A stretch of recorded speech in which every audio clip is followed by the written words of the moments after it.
মুবতিলাতুস সিয়াম, কি করলে রোজা ভেঙে যায়? Causes that make you fasting null and void, যে কাজগুলো আপনার রোজাকে নাল এন্ড ভয়েড করে দেয়। কি করলে রোজা ভেঙে যায়? তো এটা বোঝার আগে আমরা যদি রোজার সংজ্ঞাটা বুঝি, রোজা কাকে বলে, সিয়াম কাকে বলে, আপনারা নিজেই বলতে পারবেন কি করলে রোজা ভাঙে। রোজার সংজ্ঞা হচ্ছে আসওমু হুয়াল ইমসাকু আনিল আখলি ওয়া শুরবি ওয়াল জিমাই মিন তুলুইল ফাজরি ইলা গুরুবিশ শামসি মা নিয়া। মানে রোজা হচ্ছে বিরত থাকার নাম। কি থেকে? খাওয়া থেকে, পান করা থেকে, ফিজিক্যাল ইন্টিমেসি থেকে স্ত্রীর সাথে, সকাল থেকে শুরু করে, ফজর থেকে শুরু করে ইলা গুরুবিশ শামস মানে সানসেট পর্যন্ত, সূর্যাস্ত পর্যন্ত, মা নিয়া, নিয়তের সাথে। ক্লিয়ার হয়ে গেছে না?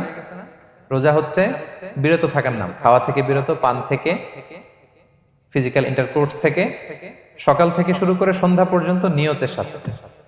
তো এই সংজ্ঞা থেকেই তো বোঝা যায় কি করলে, খেলে রোজা ভেঙে যায়, ড্রিঙ্কস করলে রোজা ভেঙে যায়, বিবাহিতরা দিনের বেলায় ফিজিক্যাল ইন্টিমেসিতে গেলে রোজা ভেঙে যায়। তো আমরা এবার পয়েন্ট আকারে শুনবো যে কি কি কাজ করলে।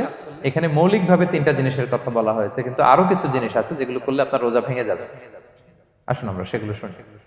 1 নম্বরে হচ্ছে ইচ্ছা করে যদি আপনি খান, ইচ্ছা করে খাইতে হবে, বুঝছেন? ভুল করে খাইলে কিন্তু রোজা ভাঙে না। খুব মজার না ব্যাপারটা? অনেক সময় এমন হয়, অনেকের অভ্যাস যে সকালবেলা সে ঘুম থেকে উঠে পানি খায়। তো আপনি হঠাৎ করে 1 গ্লাস পানি খেয়ে ফেলছেন, খাওয়ার পরে মনে হয়েছে ওরে আমি তো রোজা, এখন কি হবে বলেন তো? ভাঙবে না? ভাঙবে না, ভাঙে নাই। শুধু 1 গ্লাস পানি না, ভুলে যদি 1 প্লেট ভাতও খেয়ে ফেলেন, ভুলে, রোজা ভাঙবে না। তো রোজা অবস্থায় এত বড় ভুল অবশ্য কেউ করে না, কি বলেন? পানির এটা হয়ে যায়, তাও প্রথম 1, 2, 3 রোজায় হয় না? প্রথম 1 দিন, 2 দিন, 3 দিনে অনেক সময় এরকম হয় যে ভুল করে পানি খেয়ে ফেলে। তো ভুল করে যদি কেউ খায় তার রোজা ভাঙে না। অথবা জোর করে যদি কাউকে খাওয়ানো হয় রোজা ভাঙে না। ফোর্সফুলি খাওয়াইলে ভাঙে না, ইন্টেনশনালি যদি কেউ খায় রোজা ভেঙে যায়। ক্লিয়ার? 2 নাম্বার, ড্রিঙ্কিং ইন্টেনশনালি, যদি পান করে ইচ্ছাকৃত, রোজা ভেঙে যায়। 3 নম্বরে হচ্ছে ফিজিক্যাল ইন্টারকোর্স, দিনের বেলায় যদি ফিজিক্যাল ইন্টিমেসিতে যায় হাজব্যান্ড ওয়াইফ এবং দেহ থেকে যদি সিমেন আউট হয় রোজা ভেঙে যায়। তবে ইচ্ছাকৃত যদি আপনি রোজা ভাঙেন, এটা বড্ড ভয়ঙ্কর প্রিয় ভাইরা। এটা খেয়াল করে মনে রাখবেন যে ইচ্ছা করে রোজা ভাঙার চেয়ে বড় স্পর্ধা আর হতে পারে না। কারণ এই রোজা রাখাটা কি রমাদানে ফরজ। আপনি যদি ফরজ ইচ্ছা করে ভাঙেন তাহলে শুধু কাজা করলে হবে না, কাফারা দিতে হবে। কে দিতে হবে? তাহলে আমরা জানছি কাজা, আমরা জেনেছি ফিদিয়া, এবার নতুন একটা টার্ম শুনলাম, এটা কি? কাফারা। ইচ্ছা করে রোজা ভাঙলে কাফারা দিতে হবে। এন্ড হোয়াট ইজ কাফারা? কাফারা হচ্ছে টানা 2 মাস রোজা রাখা একটার জন্য। পারবেন? রমজানেরটা রাখতে তো খবর হয়ে যায়, কি বলেন? ইচ্ছা করে যদি কেউ রোজা ভাঙে তার কাজা কাফারা 2টাই লাগবে। কাজা মানে কি? একটা রোজার জন্য একটা রাখা, আর কাফারা 2 মাস 60টা রোজা রাখা। 60 খবর আছে। কিন্তু আপনি ইচ্ছা করে যদি রোজা ভাঙেন, এটার জন্য কাজা করলেন, একটা 60টা রাখলেন, মোট 61টা রাখার পরেও রমাদানের যে রোজা, এটার ফজিলত কি আপনি পাবেন? এটা আপনি পাবেন না। এটা বড্ড ভয়ঙ্কর। আমরা যেন ইচ্ছা করে কেউ রোজা না ভাঙি। এই ইচ্ছা করে যদি কেউ রোজা ভাঙে অথবা ইচ্ছা করে দিনের বেলায় যদি কেউ ফিজিক্যাল ইন্টারকোর্স করে, তখন তার কাজাও করা লাগবে, কাফারাও করা লাগবে। এই ভুল যেন আমরা কখনো না করি, মনে থাকবে। এবার একটা মজার হাদিস শোনেন, সহিহ বুখারী। এক সাহাবী দৌড়ে এসে রাসূল সাল্লাল্লাহু আলাইহি ওয়াসাল্লামকে বলতেছে, ইয়া রাসূলুল্লাহ হালাকতু ইয়া রাসূলুল্লাহ, হে আল্লাহর রাসূল আমি তো শেষ। সাহাবী বলতেছে, ইয়া রাসূলুল্লাহ আমি তো শেষ।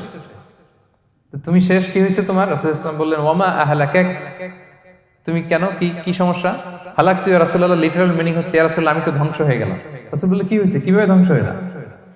তো সাহাবী বললেন, ওয়াকাআতু আলা ইমরাআতি ফি রমাদান, আমি রমাদানে দিনের বেলায় আমার স্ত্রীর সাথে ফিজিক্যাল ইন্টারকোর্স করে ফেলেছি, আমি তো শেষ, ইয়া রাসূলুল্লাহ আমারে বাঁচান।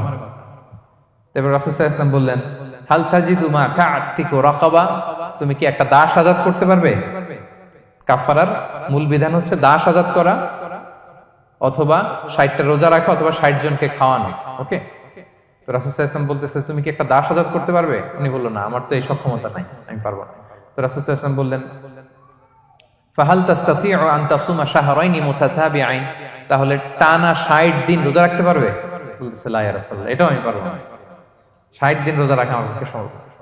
এরপর রাসূল সাল্লাল্লাহু আলাইহি ওয়াসাল্লাম বললেন, ফাহাল তাজিদু মা তুতঈমু 60 মিসকিনান, তাহলে 60 জনকে খাবার খাওয়াইতে পারবে?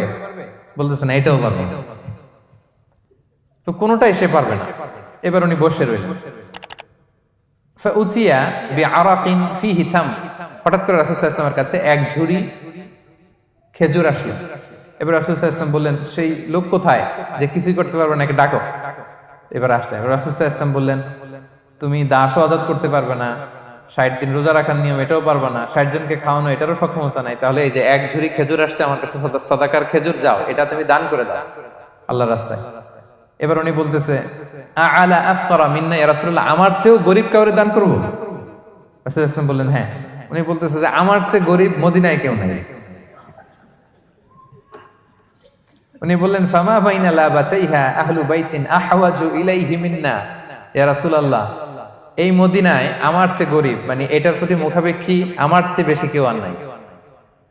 ফাদাহিকান নবী সাল্লাল্লাহু আলাইহি ওয়াসাল্লাম, রাসূল সাল্লাল্লাহু আলাইহি ওয়াসাল্লাম এই কথা শুনে হেসে দিলেন। হাত্তা বাদাত আনিয়াবু, রাসূল সাল্লাল্লাহু আলাইহি ওয়াসাল্লামের চোয়ালের দুই পাশের দাঁত দেখা গেল। রাসূল সাল্লাল্লাহু আলাইহি ওয়াসাল্লাম সাধারণত হাসতেন না, দেহেক যেটা এটা খুব কম হাসতেন না, তিনি তাবাসসুম যেটা স্মাইলিং মুচকি হাসতেন, ওটাতে দাঁত দেখা যায়। কিন্তু এই লোকের কাণ্ড দেখে, এই সাহাবী রাদিয়াল্লাহু তাআলা আনহুর কাণ্ড দেখে রাসূল সাল্লাল্লাহু আলাইহি ওয়াসাল্লাম হাসি আর থামে রাখতে পারলেন না। ফাদাহিকান নবী সাল্লাল্লাহু আলাইহি ওয়াসাল্লাম, রাসূল সাল্লাল্লাহু আলাইহি ওয়াসাল্লাম এমন হেসে দিলেন যে ওনার দাঁত দেখা গেল, এরকম হাসি উনি হাসেন না। এরপর রাসূল সাল্লাল্লাহু আলাইহি ওয়াসাল্লাম বললেন, কি আর করা, যাও, ইযহাব ফাআতঈমহু আহলাক, যাও নিয়ে তোমার ফ্যামিলিতে খাও।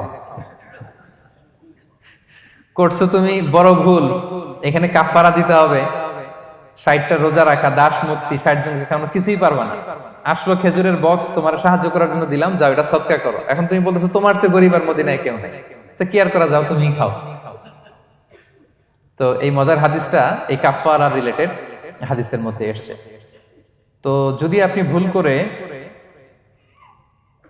আপনি যদি ইন্টেনশনালি ইচ্ছা করে যদি রোজা ভেঙে ফেলেন, প্রিয় ভাইরা, এটা কিন্তু বড্ড ভয়ঙ্কর। এটার জন্য আপনার কাফারা দিতে হবে, 60টা রোজা রাখতে হবে। এটা যদি না পারেন 60 জনকে খাওয়াতে হবে। কোনোটাই তো সহজ না, কি বলেন? অনেক ব্যয় সাপেক্ষ। গেল 3টা গেল। আর কি করলে রোজা ভেঙে যায়? ইচ্ছা করে যদি বমি করে রোজা ভেঙে যাবে, তবে অনিচ্ছা সত্ত্বে বমি আসলে রোজা ভাঙে। ক্লিয়ার? রাসূল সাল্লাল্লাহু আলাইহি ওয়াসাল্লাম বলেছেন, মান দারাআহুল কাইউ আই গালাবাহু ফালাইসা আলাইহি কাদা, কেউ যদি অনিচ্ছাকৃত বমি আসে কাজা করা লাগবে না। ওমান ইস্তাকা, কেউ যদি ইচ্ছা করে বমি করে আমদান ফালিয়াকদি, সেজন্য এই রোজাটা কাজা করে। আচ্ছা, 5 নাম্বার হচ্ছে আল ইস্তিমনা, মানে মাস্টারবেশন, হস্তমৈথুনের মাধ্যমে কেউ যদি সিমেন আউট করে তাহলে তার রোজা ভেঙে যাবে, এবং এটার জন্য কাজা কাফারা দুইটাই লাগবে। 6 নাম্বার স্মোকিং। স্মোকিং যদি রমাদানে কেউ করে, রোজা কিন্তু শেষ। এদিকে আমার মাসালা শেখায় না নতুন করে, অনেকে অনেক ডানে বায়ে মাসালা করে যে হুজুর এটাতে এই, ওটাতে, এটা তো ধোঁয়া, এটা তো এই না। স্মোকিং করলে আপনার রোজা ভেঙে যাবে, কারণ এটার মধ্যে এমন পার্টিকেল থাকে যেটা আপনার ভিতরে চলে যায়, সো আপনার রোজা ভেঙে যাবে। খবরদার স্মোকিং করবেন না। 7 নাম্বারে আপনি যদি নাকে ড্রপ দেন, রোজা রাখা অবস্থায় নাকে ড্রপ দেওয়া যাবে না। হ্যাঁ, নাক হচ্ছে gateway to reach in the stomach, এটা স্টোমাকে পৌঁছার একটা গেটওয়ে।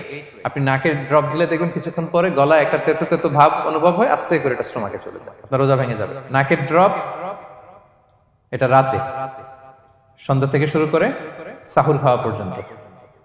আচ্ছা, এজন্য রমাদানে কিন্তু অজু করার সময় নাকে পানি দিতে সাবধান। হ্যাঁ, ফরজ গোসলের সময় নাকে পানি দিতে সাবধান, খুব বেশি ইস্তিনশাক করা যাবে। Be a part of our vision. Do listen and share the khair.